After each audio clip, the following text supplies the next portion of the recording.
자, 그러면 본격적으로 특강을 진행을 하도록 하겠습니다. 먼저 제 소개 간단하게 드리고요. 지금 뭐 아까 사진이랑 비슷한데 뭐 아까 사진에는 뭐 빛까지 반짝반짝하게 이렇게 윤까지 내주셔가지고 감사드리고요. 지금 저는 CDR이라고 하는 디자인 회사를 운영하고 있고요. 그리고 한국의 디자인 단체들이 쭉 모여져 있는 총연합회가 있는데 거기에 수석 부회장을 지금 하고 있고요.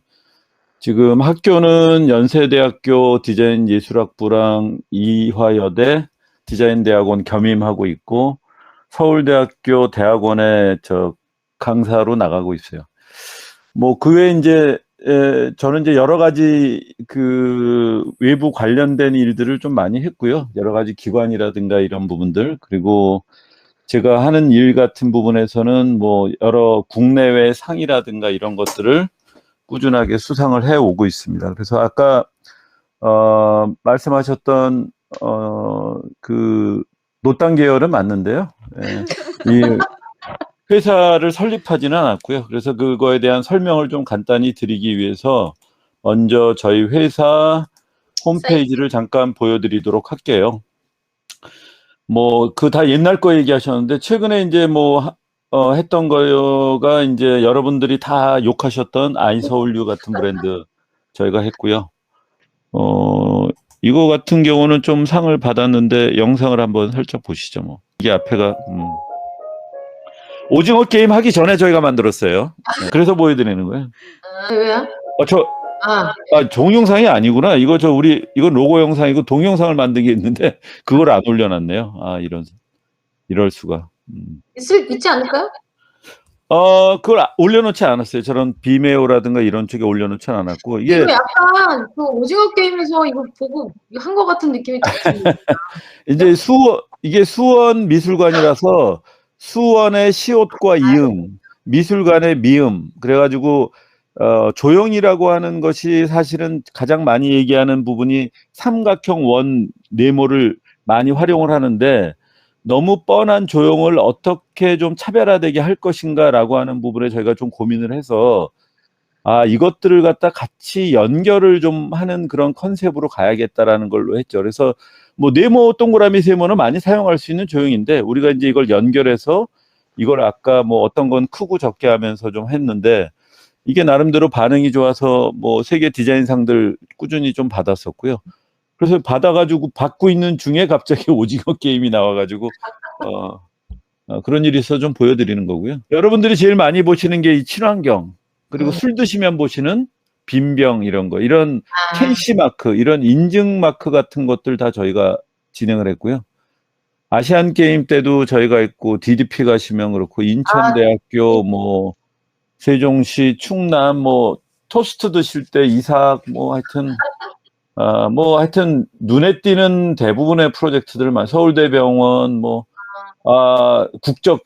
대통령 전용기 뭐 국회 욕 많이 하시는 건 저희가 대부분 많이 했어요. 네. 뭐 해치 같은 거, 뭐 이채널 여기 캐시마크 있네. 네. 뭐 기타 등등. 나중에 뭐 사이트 쭉 들어가서 천천히 보시면 되고요. 저희가 뭐 이런 거를 하는 회사다라는 말씀을 좀 잠깐 드리고, 자, 그러면 지금부터 제가 이제 진행할 강의를 좀 진행을 드리겠고요. 오늘은 이제 말씀드릴 거는 이제 뭐 비전공자분도 계시니까 비전공자분도 편하게 들을 수 있는 내용이 되겠습니다. 이제 B급이라고 하는 거에 대해서 이제 좀 생각을 해보자라는 걸로 좀 말씀을 드린 거고, 우리가 요즘에 이제 레트로 한창 얘기하니까, 그리고 B급 뭐 이런 얘기들이 되니까 과연 이게 지금 우리 시대에 어떻게 받아들일 수 있겠는가라고 하는 부분들을 좀 살펴볼 수가 좀 있겠고요. B급 하면은 당연히 뭘까요? A급에 대치되는 말이겠죠. 그죠? B급 하면은 A급이 있기 때문에 B급이 있는 거죠. 근데 지금의 B급이라고 하는 컨셉은 약간 좀 마니아 쪽이라든가 어떤 키치 또는 오타쿠 뭐 이런 어떤 이미지들이 들어가 있는데 뭐 이것도 전형적인 킹콩 같은 경우도 저예산 아주 싸구려 영화였는데 지금은 요즘에 CG 기술이라든가 아주 많은 예산들이 투입이 되면서 일종의 킬링 타임용 영화로 성장을 한 거죠. 블록버스터라고 하는 게. 사실 그래서 지금 B급이라고 하는 어떤 개념 자체가 한쪽으로는 독립영화 같은 저예산 어떤 깊이 있는 뭔가 사회적 이슈를 던지는 그런 영화가 되거나 그 B급 자체의 소모적인 그 감성 자체를 즐기는 이런 소모성 영화 쪽으로 발전을 하게 된 거죠.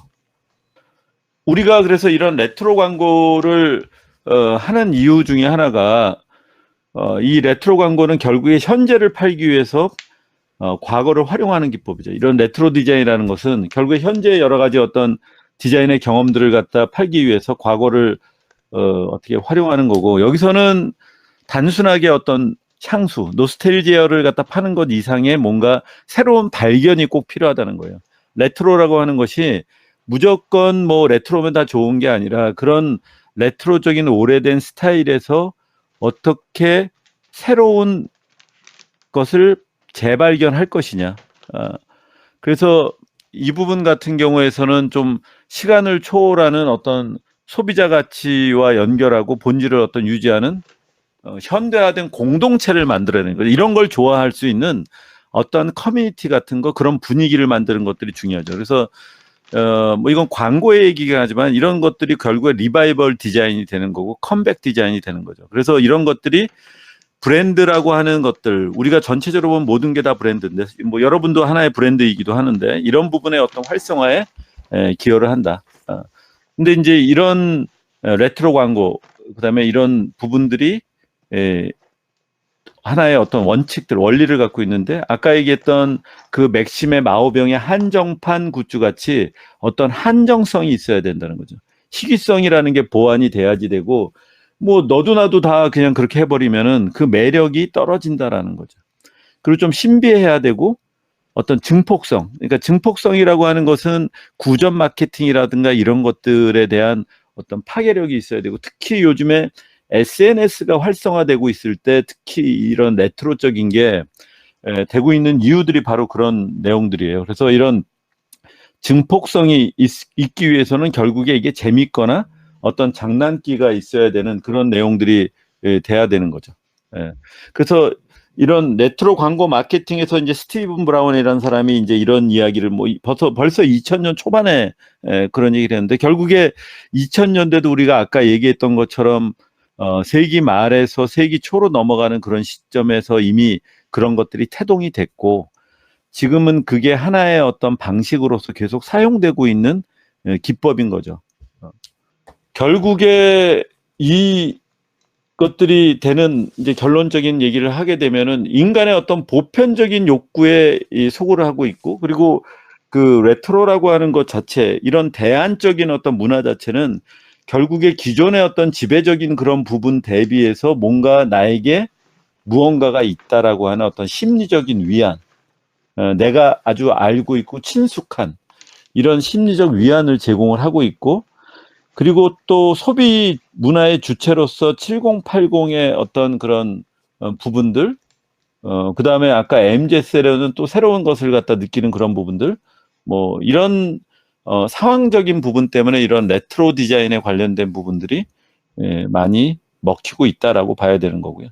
그리고 아까 얘기했던 거와 이제 반복적인 얘기일 수 있지만, 또 다른 사람은 어떤 재발견의 어떤 부분, 분명히 이게 그전에 있었던 걸 무조건 가져오는 게 아니라, 우리가 사실은 디자인이라든가 뭐 이런 모든 것들이 없던 것에서부터 출발하기보다는 있던 것을 어떻게 새롭게 발견하느냐, 새롭게 정의하고 새롭게 가치를 부여하느냐라고 하는 부분에 있는 것처럼 그런 내용들이 되고, 그다음에 시간을 초월하는 어떤 소비자의 가치, 그러니까 좀 어떻게 보면은 지금까지의 그 현 시대에 대한 문제뿐만을 얘기하는 것이 아니라, 이게 시간적으로 통시대적인 어떤 개념, 그 시대적인 개념에서 가져오는 부분들, 그러면서 그 본질이 갖고 있었던 특성을 유지하면서 어떻게 현대화시킬 것이냐, 그리고 이것에 대해서 열광하는 어떤 커뮤니티를 만들어 나가는, 이것이 가장 큰 중요한 그 숙제라고 보시면 될 것 같습니다.